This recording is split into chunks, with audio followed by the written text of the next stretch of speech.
कि 7 tip to get good marks in mathematics by Aditya Ranjan sir. अब ये हमारे 7 टिप क्या हैं? मैथ्स की अगर हम बात करें तो देखो एक मैथ्स बहुत बड़ा गेम चेंजर हो जाता है। कारण यहाँ पर ये है क्योंकि इसको समझना अपने आप में बड़ा जटिल है। आप पेपर के पैटर्न पे कभी फिक्स नहीं हो सकते कि पिछली बार जैसा पेपर आया था अगली बार वैसा ही आएगा। इस बार के मेंस के पेपर से शायद आप वाकिफ हो चुके होंगे कि अच्छे कैंडिडेट जो सिर्फ प्रीवियस ईयर के भरोसे थे उनको धूल चाटनी पड़ गई, क्योंकि पेपर थोड़ा सा घुमा दिया, थोड़ा कैलकुलेशन में उसने ट्विस्ट कर दिया। और ये कहीं ना कहीं फैक्टर होता है कि आपका अगर पहला पेपर ही खराब चला जाता है ना, तो दूसरे पर भी उसका प्रभाव पड़ता है, तीसरे पर भी उसका प्रभाव पड़ता है। ठीक है, क्योंकि एक ऐसा पेपर है जहां पर आप पूरा फुल स्कोर कर सकते हो अपने पेपर में और अपने सिलेक्शन की तरफ और आगे बढ़ सकते हो। तो इसमें तो एक नंबर भी अफोर्ड आप कर ही नहीं सकते कि हम एक नंबर भी लूज कर दें, ये पॉसिबल ही नहीं है। तो सबसे पहले आपको अपने सिलेबस को समझना होगा, अपने पैटर्न को समझना होगा। यूं समझ लीजिए कि अगर आप नए तैयारी करने की सोच रहे हैं तो पूरा पैटर्न को पढ़िए। बहुत बच्चों को पता ही नहीं होता यहाँ पर कि अरिथमेटिक में कितना टॉपिक है, एडवांस में कितना टॉपिक है, क्या प्रोबेबिलिटी प्री में पढ़ के जाना है या मेंस में पढ़ के जाना है, टाइपिंग की तैयारी शुरू से करें कि लास्ट में करें, कितना घंटे हम अपने मैथ्स को दें, कितना घंटे हम अपने रीजनिंग को दें। तो ये सभी जो है गलतियां होती हैं और ये शुरू में अगर हम स्ट्रेटजी नहीं बना पाते हैं, इसका भुगतान हमें लास्ट में जाके करना पड़ता है। तो इसीलिए मैंने कहा कि अपने सिलेबस को और एग्जाम के पैटर्न को समझिए। आपको ये समझना पड़ेगा कि आपका प्री का पेपर कब होता है, उसके कितने महीने के बाद आपका मेंस का पेपर होगा, क्या तब आपको टाइपिंग का समय मिलेगा, नहीं मिलेगा, ये सारी बातें आपको समझनी पड़ेंगी। अपने सिलेबस को तय समय के अंदर में खत्म करिए। ठीक है, बहुत मतलब ये रहता है ना कि जैसे मानो ठीक है मैथ इंग्लिश कवर कर लिए, रीजनिंग कवर कर लिए, जीएस बाद में देखेंगे, करंट अफेयर तो बाद में देख ही लेंगे, आखिरी के 15 दिन में करंट अफेयर पढ़ के चले जाएंगे। ये आपकी सबसे बड़ी गलती है। शुरू से जब आप रूटीन बना रहे हैं ना, तो अपने डेली के शेड्यूल में चारों सब्जेक्ट को इंक्लूड करके चलिए, जहां पर दिन की शुरुआत वोकैबुलरी से होनी चाहिए और रात हमारी मैथमेटिक्स से खत्म होनी चाहिए, और पूरे दिन में आपका जो है सारा सब्जेक्ट आपका कवर होना चाहिए। कोशिश करिए मैक्सिमम सब्जेक्ट्स को कवर करने की, ना कि एक ही सब्जेक्ट पर ज्यादा घंटे देने की। वो किसी काम का नहीं होगा। एक सब्जेक्ट से जब दूसरे पर मूव ऑन करोगे ना, तो पहला ऑटोमेटिक वॉश आउट हो जाएगा। इसलिए डेली आपको चारों सब्जेक्ट पढ़ना है, इस बात का अपने मन में ध्यान रखना। तीसरा पॉइंट जो मैंने लिखा है वो यहाँ पर कंसेप्ट और स्पीड में काम करना। ये जो गेम है ना भाई, ये गेम तुम्हारे नॉलेज का नहीं है। मेरे से बहुत नॉलेज वाले भी मेरे साथ पेपर दे रहे थे, लेकिन उनका कहीं पर सिलेक्शन नहीं हुआ। और शायद मैं उनसे नॉलेज में 2% कम ही था, लेकिन मेरे पास मेरी रफ्तार थी, मेरे पास मेरे सोचने की क्षमता थी, मेरे बिना पेन उठाए सवालों को बनाने की क्षमता थी, जिसके कारण मेरे सभी सब्जेक्ट में 50-50-50 आते रहे। और ऑल इंडिया रैंक जो है 114 भी रहा सीएचएसएल के परीक्षा में, और सीजीएल के परीक्षा में तो आपको पता ही है मैं एक्साइज इंस्पेक्टर सेलेक्टेड हूँ। यही कारण, यही चीज़ें मैंने अपने बच्चों को भी सिखाई, और आज इसी वजह से जो है आज बच्चे all India rank 2, all India rank 5 और कई सारे रैंक लेकर आते हैं, क्योंकि उनको जिंदगी भर एक बात कहा कि भाई सुन, बात ऐसी है 10 किताब मत लगाई हो, लेकिन एक ही किताब को 10 बार लगाना, ताकि उससे तुम्हारी स्पीड बढ़े। और जब ये स्पीड बढ़ेगी ना, तो वो पेपर में तुम्हारा अलग ही भौकाल क्रिएट करके लेकर आएगी। तो इसके ऊपर में आपको शुरू से काम करना है। आपको ज्यादा नहीं पढ़ना, लेकिन जो चीजें पढ़ी है उसको ज्यादा बार पढ़ना है, उसको कई बार प्रैक्टिस करना है, रिगरस प्रैक्टिस करना है। जो शीट्स हम आपको क्लास में प्रोवाइड करवाएंगे उसकी मल्टीपल प्रैक्टिस और रिवीजन करनी है। यूं समझ लीजिए कि शीट का जर्रा जर्रा क्वेश्चन आपके दिमाग में फिट होना चाहिए, एक एक टाइप, एक एक कंसेप्ट आपके माइंड में फिट होना चाहिए, तभी आप परीक्षा में बेहतर परफॉर्म कर पाएंगे। नेक्स्ट पॉइंट की बात करते हैं, तो कभी भी इरेलीवेंट और एक्सट्रीमली डिफिकल्ट क्वेश्चंस पर फोकस अभी मत करिए। अभी समय उतना नहीं है बहुत ज्यादा अपने आप को चैलेंजिंग में भी लेके जाने का। वो भी वक्त आएगा जब मेंस का बैच आएगा तो करेंगे ना भाई, फिर गदर मचाएंगे, तबाही करेंगे। जितने टफ लेवल के क्वेश्चन है, जितने हार्ड लेवल के क्वेश्चन है, जितने इरेलीवेंट क्वेश्चन है, वो भी लगाएंगे। लेकिन जब हमारा सिलेबस ही कंप्लीट नहीं है, तो अभी हम उसके ऊपर में क्यों फोकस करें, क्यों अपने वक्त को जाया करें। अभी उससे बेहतर है कि हम स्टैटिक जीके को कंप्लीट करें, उससे बेहतर है कि हम 1500 ईडियम, 1500 वन वर्ड, 1500 साइन इवेंटो याद करें, उससे बेहतर है कि अपने रीजनिंग के रिगरस प्रैक्टिस करें, कैलेंडर से लेके सभी सवालों को जो है बढ़िया तरीके से हम रिवाइज करें, कंसेप्ट्स को सीखें।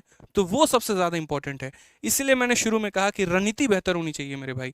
ठीक है, बड़े बड़े हथियारों से और सेना से युद्ध नहीं लड़ी जाती है, सही रणनीति से युद्ध जीती जाती है। इस बात का ध्यान रखना। अपने टाइम को कम करो अलग अलग स्क्रीन पे। ये मैंने क्यों लिखा है ये मैं बताता हूँ। कई सारे बच्चे हैं लाइब्रेरी में पढ़ते हैं, 4-5 बैचेस ले रखे हैं, 6-7 बैचेस ले रखे हैं, मैथ्स यहाँ से भी कर लेंगे, वहां से भी कर लेंगे, वहां से भी कर लेंगे, ज्ञान हर जगह से बट रहा है, समेट लेते हैं। ऐसा समेटना किसी काम का नहीं आएगा, और तुम्हारे लिए मेरे भाई कॉकटेल नाम का बनकर वो जहर साबित हो जाएगा। मेरे से मत पढ़ो, किसी से मत पढ़ो, तुम्हारा जहां दिल करे वहां से पढ़ो, लेकिन एक सब्जेक्ट पढ़ो, एक जगह से पढ़ो, ताकि पहले उसमें महारत हासिल कर पाओ। एक बार जब अपना सिलेबस अच्छे से कवर कर लिया ना, उसके बाद तुम्हें जो मिसिंग टॉपिक लगेंगे वहां से तुम कवर करते रहना, लेकिन शुरू में अपने टाइम को डेविएट मत करो। पता चले कि मेरे भाई अरिथमेटिक प्रोग्रेशन की क्लास अटेंड करने गए थे और कॉमेडी विद कॉपिल में घुस चुके हैं और आधे आधे घंटे जो है वहां पर मूवी देखे जा रहे हैं, ट्रेलर देखे जा रहे हैं। अभी एनिमल का ट्रेलर आ रहा है तो थोड़ा वो देख लेते हैं, फिर ट्रेलर तो छोड़ो, उसके क्रिटिक्स का भी देख लेते हैं कि क्या क्रिटिक्स मिल रहा है क्या नहीं मिल रहा है, फिर उसको छोड़ो, लल्लन टॉप ने उसके बारे में क्या क्या वो देख लेते हैं, पब्लिक रिएक्शन देख लेते हैं। तो पढ़ने गए थे मेरे भाई यहाँ पर एनिमल किंगडम और पहुंच गए आप एनिमल के ट्रेलर पे। तो ये कहानी ऐसा मत करिए, आप स्क्रीन टाइम को उतना ही यूज करिए जितनी आपकी आवश्यकता है, अन्यथा मेरे भाई वेस्टेज ऑफ टाइम को अपना कम करिए। लास्ट पॉइंट जो बोलूंगा वो ये बोलूंगा कि revision is the key to get good score.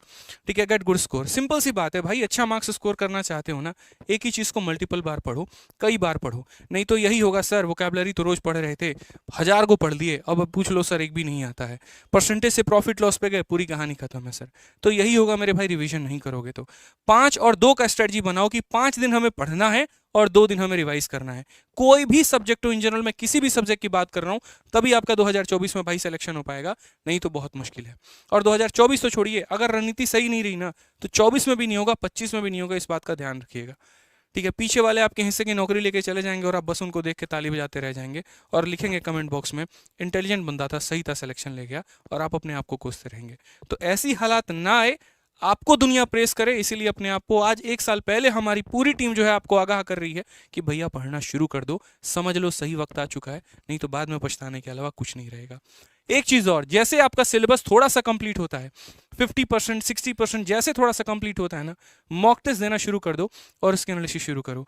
कई बच्चों को लगता है यार सिलेबस तो हमारा कंप्लीट ही नहीं है, हम कहाँ से मॉक टेस्ट देंगे। अरे भाई तुम्हारा एक टॉपिक कंप्लीट हो गया, मानो परसेंटेज कंप्लीट हो गया, एप्लीकेशन पे हम देते हैं ना चैप्टर वाइज टेस्ट, एक चैप्टर कंप्लीट करने के बाद उसका चैप्टर टेस्ट लगाओ। ठीक है, इंग्लिश में तुम्हारा एक टॉपिक कंप्लीट हुआ, चैप्टर टेस्ट लगाओ, रीजनिंग में कंप्लीट हुआ, चैप्टर टेस्ट लगाओ। ठीक है, चैप्टर टेस्ट लगाते लगाते लगाते लगाते थोड़ी तो अपनी रफ्तार लेकर आओ, चेक तो करो अपने आप को कि क्या पूरा परसेंटेज पढ़ने के बाद तुम्हारी काबिलियत इतनी है कि नहीं है कि तुम परसेंटेज के सवाल सॉल्व कर पा रहे हो। नहीं, अगर अभी नहीं कर पा रहे हो तो आगे चल के कैसे बाकी चैप्टर्स को कंप्लीट कर पाओगे। आप लोगों का क्या होता है कि ग्रासहोपर वाली कहानी हो जाती है कि सारा खाना इकट्ठा करो, एक ही बाद में खाएंगे और बाद में वापस का काम करता है। ऐसा मत करिए, जितना पढ़ेंगे उतना पहले रिवाइज करिए, उतना पहले कंटेक्स्ट करिए, फिर नए टॉपिक की तरफ मूव ऑन करिए। ये आपकी कला और ये आपकी आदत होनी चाहिए, इस बात के ऊपर स्पेशल फोकस रखिए आप लोग।